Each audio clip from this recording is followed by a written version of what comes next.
everyone. So I don't know about you, but I love to find ways to use decorated branding strips on my cards and layouts. I think they are fun, and I think it helps you to use up every last little scrap of paper.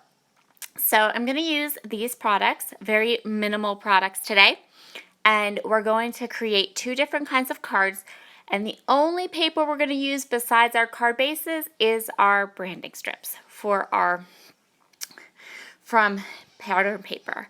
So the branding strips I'm using are all from the Felicity Jane Chloe kit. I also grabbed a couple other things from that kit to help me out, and my absolute favorite stamp company, Honeybee Stamps. So we're going to start by creating a background for our first card. I'm just pulling off these little leaf and flower images from the set of Honeybee Stamps. This is the Cherish stamp set.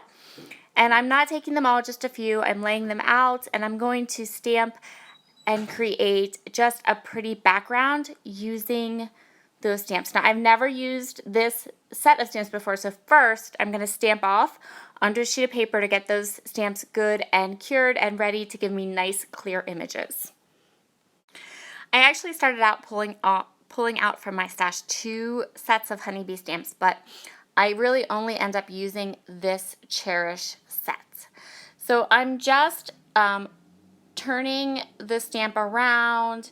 I want nice, crisp, clear images, and I'm just creating a really fun, pretty background for my card.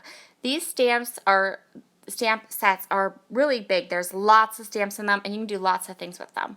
So now we have our background completed, and I'm going to lay out some of these branding strips.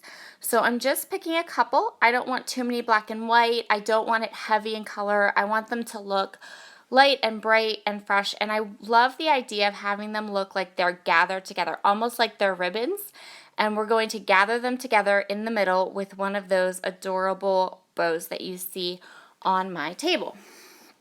So I'm just going to fiddle with them a little bit, get them exactly where I want them, and then I'm going to use my sticky thumb adhesive to stick them down.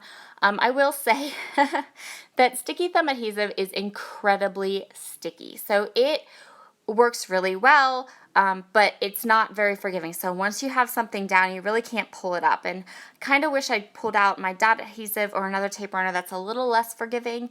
So I didn't, because when I wanted to move them, I really didn't have the option of moving them around. But it turned out okay, and I think the card turned out really cute. So just keep that in mind if you're interested in what that sticky thumb adhesive is like. It is a really good adhesive, but it is not forgiving at all. So once you put something down, you really can't, even a couple seconds, you can't pull it back up and redo it. It's stuck. So now I'm just sticking down all the little ends, and I'm going to trim those off very easily. Just snip them off. And then I'm going to grab my bow and place my bow in the middle. So this is a really fun, easy card. This would be a great card to make it a crop when you're all done and you just have your little piece of paper left over or some little embellishments and put together really quick. So now I'm going to take these On Trend 2 by My Mind's Eye enamel dots because I want to pull in some more of the green. I decided at the last minute I wasn't going to use the pink card or the pink bow. I was going to use the green bow because I felt like the green bow gave more contrast and kind of popped, whereas the pink bow, I really felt like it blended in too much. But now I want to pull in some green into the other parts of the card so that it's not just that green bow is the only green in the card. So now I'm just sprinkling those dots around, pulling some of the color from the strips into the rest of the card, and just a little bit of gold just for a little sparkle. And now I'm going to grab my glaze jelly roll pen. So I got this pen at a stamping convention, and I'm not sure who makes it. It's called a glaze pen. And all it does is it's like shimmery, it's shine. It's just shine. It's not glitter or anything like that, but it looks really, really cool on cards or stamped images, and it just kind of gives it this like kind of glazed, almost a little bit of an embossing look. For my next card, I'm going to start by covering the entire front of the card with branding strips. So I'm just starting at the top, and the only rule I had about this was I was trying to do the black and white and the color, because a lot of my branding strips, especially the ones from my Felicity Jane kits and papers, tend to be black and white, which is beautiful. I love them.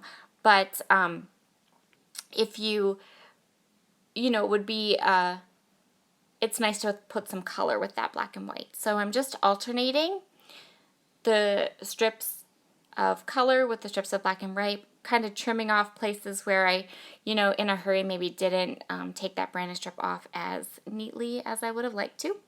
So now we're here at the end, and you see how I kind of pieced some of the branding strips together just to give it kind of a homemade look, or to give it an alternating look, and I don't know where I went there. But now I'm just trimming off my branding strips, and I placed my pink bow on to my card. And now I'm going to go ahead, and all I did was I had kept those, I washed them, I cleaned the stamps off, but I kept them on the block. And I just pulled the one off that had the flower because I just want the leaves. I want to pull in some of that bright green that is in my kit and in the other card, just for another color, another fun little color. So I'm going to, so I stamped the leaves, and now I'm just coloring them in with a Tim Holtz Distress marker in Citron. Citron, is that what it's called? It might be Twisted Citrus. I'm not in my scrapbook room, but it's that real bright green color. But when on the marker, when you color in the stamps, it doesn't come out. It's more of like a Kelly green, or like perfect green to go with everything. So I'm just adhering my bow down now, and then I'm going to take some more of those little enamel dots and kind of sprinkle them around in my clusters with the stamped images. And that will finish up this card. I think the only thing left that I have to do is I do decide that the edges needed to be more defined. And I could have done it with ink, but I wasn't sure what color. I didn't like the idea of using brown or black. So I decide to go ahead and just grab my Muji pen and give it a little black outline around the edges of the outside of my card. Gives it a little bit of a whimsical look, and it kind of defines those edges. I almost felt like when you looked at the card, it looked like the strips were kind of maybe going off into space. I don't know. It needed something on the edges, and I didn't want to use a brown ink. I didn't really want to ink it at all. I really like the idea of having everything being clean and crisp with the black and white. So this is going to finish up these two beautiful cards, and I hope that the next time you are scrapbooking, you take a look at your branding strips and use them to create some cute, quick cards, and then only the teeny tiny little bits get thrown away, and you're really using up your products till they are completely finished. I'm just adding here more of that glaze pen. It might be a Jelly Roll pen. In fact, I kind of think by the way the cap looks, it maybe is. So that might be the company that makes it. But there's our card, and we'll do another one so you can see the shine on that and how it just creates the shine. I hope you've enjoyed this video, and you'll stop in again soon. Like, subscribe, thumbs up are always appreciated. Have a great day. Bye.